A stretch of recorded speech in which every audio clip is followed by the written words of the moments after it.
Li Chunyan, bonjour. Bonjour Camille. Je rappelle que vous êtes fondatrice de Feida Consulting. Oui. Vous avez publié aux éditions Erol un livre qui s'intitule Réussir sur le marché chinois. 100 dirigeants révèlent les secrets du casse-tête chinois. Eh bien, dans votre livre, vous avez décrit les principales spécificités du marché chinois. Mais aujourd'hui, les sujets qui nous intéressent, c'est comment fidéliser des talents chinois et comment collaborer avec les Chinois.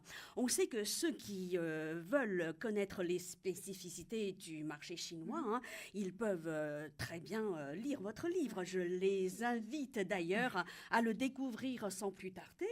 On peut l'acheter dans la librairie Erol. On peut aussi l'acheter sur Amazon.fr. C'est bien ça, hein? Oui, tout à fait. Oui. Après cette précision, revenons à nos moutons. Okay. On sait que le taux de rotation des employés est plus élevé en Chine qu'en France. Oui. Que faut-il faire pour fidéliser des talents chinois? Voilà. C'est une très bonne question. C'est un défi envisagé par beaucoup d'entreprises occidentales, y compris françaises, parce que le taux de rotation sur le marché chinois est généralement plus élevé qu'en France et même le plus élevé sur le marché asiatique. Alors, vous pouvez donner un chiffre? Environ 14%. Cela évolue chaque année, mais environ 14%. 14%, oui. Hein? Donc, oui. En France, ça tourne autour de 10%?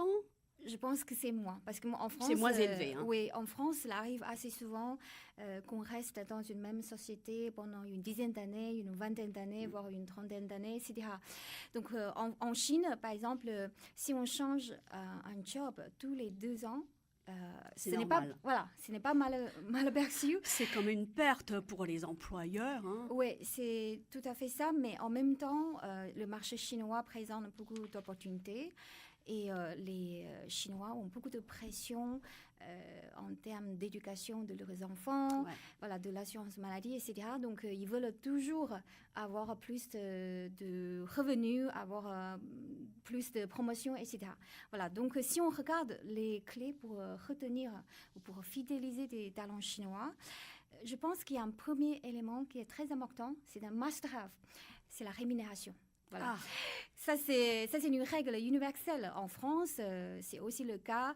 Je pense que si l'employeur lance un argument en disant c'est vrai qu'on a moins de revenus, mais en même temps, vous avez plus de développement de carrière, ça ne marchera pas. Et surtout en Chine. Ce discours-là, ça ne marchera pas. Non, je pense que non. Surtout en Chine, sauf vraiment dans les cas exceptionnels.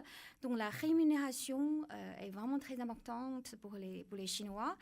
Et combien ils sont rémunérés? Est-ce que vous avez un chiffre à nous donner?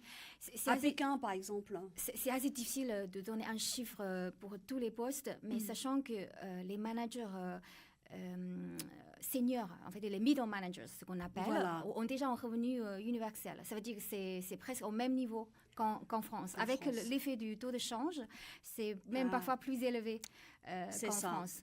Donc, il faut vraiment assurer une rémunération au moins au niveau du standard du marché chinois. Après, cela varie bien sûr d'un poste à l'autre. Mais le premier, c'est un élément vraiment incontournable, obligatoire. Il faut vraiment offrir de bonnes conditions financières. Donc, le niveau de rémunération. Hein? Oui, c'est ça, niveau de la rémunération. Ça, c'est le premier facteur très important. Ensuite, le deuxième facteur très important, ce sont les perspectives de carrière. Sachant qu'il y a quand même un phénomène culturel. En Chine, il y a un proverbe qui dit « 30 而立 ». C'est-à-dire, à l'âge de 30 ans, il faut avoir une belle carrière, il faut avoir une bonne famille, une belle famille. C'est-à-dire, on doit réussir, voilà, presque avoir tous les éléments essentiels de la vie à l'âge de 30 ans. Et les jeunes sont beaucoup plus impatients que les jeunes français ou occidentaux, dans le bon sens. Bon sens du terme. Exactement, parce qu'en France, on est plus habitué à avoir une carrière plutôt stable. Et on est un peu plus patient sur le développement de la carrière. Donc en Chine, il faut montrer le chemin concret. C'est-à-dire, aujourd'hui, je suis là. D'ici 1 an, 2 ans, 5 ans, où je serai? Est-ce qu'il y a des opportunités de développement de carrière? Est-ce que je pourrais accéder à un poste de responsabilité ou un poste de directeur général si je travaille bien? Voilà, ça c'est super important. C'est très concret, hein. Tout à fait. Et en même temps, je trouve que les jeunes Chinois d'aujourd'hui sont quand même très carriéristes, hein, non? Beaucoup plus que les Français. Vous voulez dire concrètement? Concrètement, ils sont très ambitieux, ils sont très précis, ils ont des objectifs à atteindre. Oui. Enfin, je veux dire, ce qui importe pour eux, c'est la carrière, c'est la réussite sociale. Tout à fait. Ça, c'est même, c'est traditionnellement, dans la société chinoise, il est très important de réussir, surtout pour les hommes. On a dit, à l'âge de 30 ans, il faut presque tout avoir. Voilà. et d'ailleurs, avec le développement économique très rapide en Chine, forcément, on voit beaucoup de changements, beaucoup d'évolutions. Et les gens, dans cette ambiance, on a envie de réussir plus rapidement. Et je donne un autre exemple, sachant que l'âge des milliardaires, en fait, en Chine, l'âge moyen, c'est d'environ 50 ans. En France, c'est très jeune. Voilà, hein. C'est très jeune. En France, c'est 74 ans. 74 voilà. ans. Et donc, voilà. Donc, il faut absolument assurer qu'on offre en fait des perspectives de carrière et de les montrer de manière concrète aux employés chinois. Donc, ça, c'est le deuxième facteur important. Alors, le troisième facteur, c'est il faut accompagner les employés chinois avec des programmes de formation. Il faut les aider à progresser et puis à acquérir des compétences. Donc les Chinois, ils aiment bien, ils adorent en fait apprendre, et les Chinois apprennent vite de manière générale aussi. Mais c'est ce qu'on dit, hein, voilà. Ils apprennent très vite même. Exactement. Oui. Forcément, c'est logique, c'est très lié au deuxième point aussi. Si on veut avoir une belle carrière dans le futur, il faut continuer d'apprendre. Et pour cela, il faut que l'entreprise l'accompagne. Et donc, je pense que cela pourrait créer des différences d'une entreprise à l'autre, en fait, sur les programmes de formation. Voilà. Il y a même des sociétés comme Schneider Electric qui ont un programme de rotation qui permettrait aux employés de changer de poste tous les 3 ans. Et leurs managers ne peuvent pas les empêcher de le faire. Mais au sein de la société. Au sein de la société, voilà. bien sûr. Heureusement. Exactement. Ouais. Donc, c'est-à-dire, donc, le fait de pouvoir changer de poste, cela permet aux employés, surtout des talents, aux talents, d'acquérir des compétences dans différents domaines. Et même parfois, leurs ressources humaines suivent cela de près, de manière volontaire. Par exemple, si on voit qu'il y a un haut potentiel, qui pourrait potentiellement prendre le poste d'un directeur général d'un pays ou d'une branche. Et on voit, si c'est quelqu'un qui a un profil plus technique, et au bout d'un moment, on va lui mettre sur un poste de développement commercial, par exemple. Et moi, je trouve que ce genre de programme est très avantageux et très attractif aux yeux des Chinois, surtout pour ceux qui sont vraiment ambitieux. Effectivement. Ouais. Alors, Chun-Yan, beaucoup de Français qui travaillent avec la Chine se demandent comment travailler avec les Chinois. Ouais. Très concrètement, les Occidentaux ont souvent l'impression que les Chinois ont du mal à dire un non ou à exprimer ce qu'ils pensent vraiment. Eh bien, comment peut-on détecter les vraies pensées des Chinois? Comment communiquer efficacement avec eux alors? Ouais. C'est un autre point très intéressant parce que j'entends ce genre de retour souvent, très souvent. Souvent, on me dit, les Chinois ne disent presque jamais non, on a du mal à détecter ce qu'ils pensent, et surtout parfois on ne voit rien sur l'expression du visage. Et je pense que pour trouver la clé, il faut d'abord comprendre la cause. Donc pourquoi on a du mal à refuser à quelqu'un d'autre. D'abord, c'est parce qu'il y a un esprit de la recherche de l'harmonie permanente dans la culture chinoise. Et ça, c'est suite au développement de différentes philosophies chinoises comme le confucianisme, le taoïsme ou le bouddhisme. Et dire non, refuser à quelqu'un d'autre ou critiquer quelqu'un d'autre ou dévoiler des problèmes, tout ça, tous les éléments négatifs peuvent casser, en guillemets, l'ambiance harmonieuse. Donc, la recherche de l'harmonie même si parfois c'est seulement en apparence, est très populaire en fait en Chine. Et donc pour vraiment détecter les vraies pensées des Chinois, je pense qu'il faut d'abord bien observer, par exemple, et bien écouter.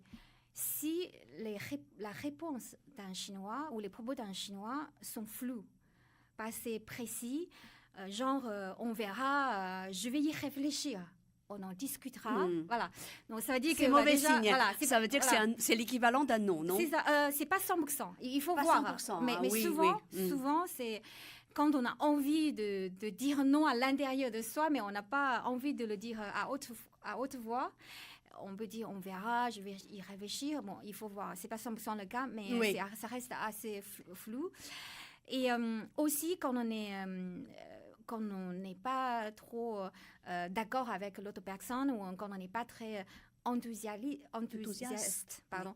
Et on peut le voir à travers la voix. La voix, c'est pas, voilà, ça reste assez passif. Les mouvements aussi.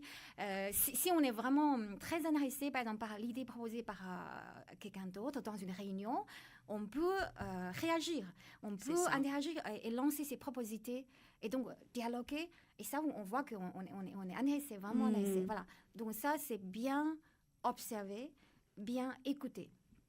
Et deuxièmement, je pense que les actions comptent toujours plus que les paroles. Et ça, c'est valable partout. C'est quand on n'a pas envie de faire quelque chose, au bout d'un moment, on voit qu'il n'y a pas d'action. Exactement. Voilà. Il n'y a pas de résultat, forcément. Exactement. C'est l'équivalent d'un non, oui, n'est-ce pas? Exactement. Donc, on peut attendre quelques jours après, on peut relancer, mais on est toujours dans la logique, on verra. On est toujours dans phase de réflexion, etc. Mais sauf qu'il n'y a jamais eu d'action concrète. Voilà. Donc, ça, c'est un mauvais signe. Ça veut dire que... Voilà, on n'est pas d'accord avec l'idée proposée par l'autre personne, ou bien simplement, les conditions ne sont pas assez mûres pour qu'on prenne la décision. Parce que parfois, ça peut être débloqué au bout d'un moment. Bien sûr. Ouais. Et donc ça, il faut vraiment observer, regarder les actions qu'on prend. Donc, bien observer les mouvements corporels de son interlocuteur. Oui, exactement, il y a ça. Et après, il y a un autre point, c'est il faut vraiment passer du temps à bien connaître son interlocuteur. Et puis, c'est-à-dire, il faut l'inviter de temps en temps au repas. En Chine, on pratique aussi beaucoup le karaoké.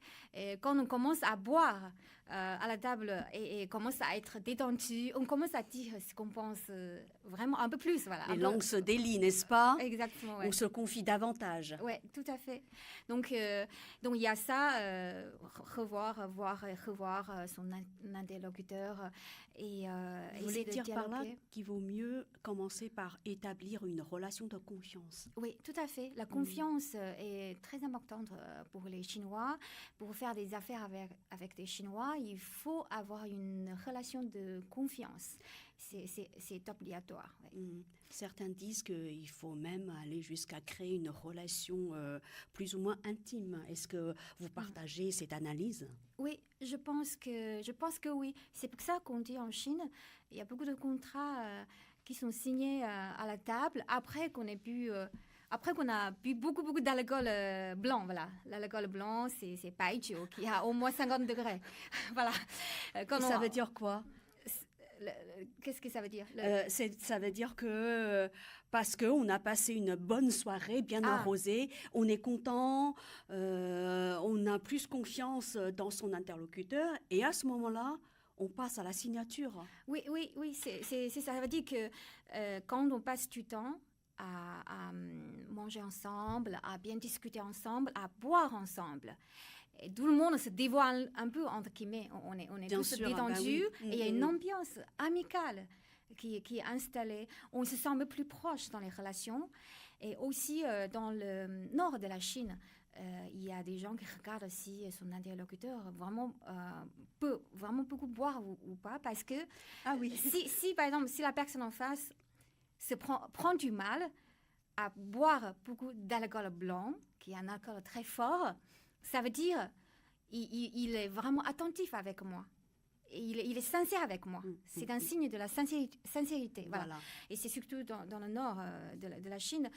Voilà. Du coup, il y a beaucoup de contrats qui peuvent être signés à la fin parce qu'on est devenus plus ou moins amis. Bon, il n'y a pas c'est pas un seul repas qui fait qu'on devienne amis. Il faut entretenir la relation voilà, régulièrement avec voilà, des pratiques régulières, se revoir pour discuter voilà, de manière fréquente.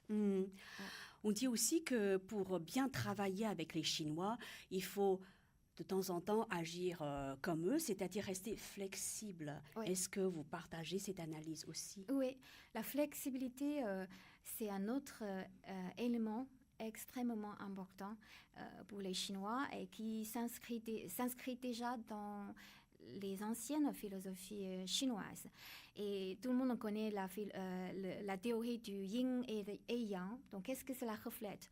Yin et yang est très représentatif de l'esprit relatif et évolutif de la pensée chinoise. Parce que yin et yang, ce sont deux choses opposées, mais qui coexistent parfaitement pour former un cercle. Ça veut dire, et de plus, ils n'arrêtent pas ils peuvent tourner dans l'autre sens. Donc, c'est très flexible. Voilà. Ça veut dire des choses contradictoires peuvent se transformer dans l'autre sens, à sens inverse. Et donc, cela nécessite forcément un esprit très flexible, avec un regard relatif et évolutif des choses. Donc, je prends un exemple. Le marché chinois évolue très rapidement. Donc, il y a toujours de nouveaux concepts qui sont lancés, de nouveaux produits, de nouvelles offres, etc.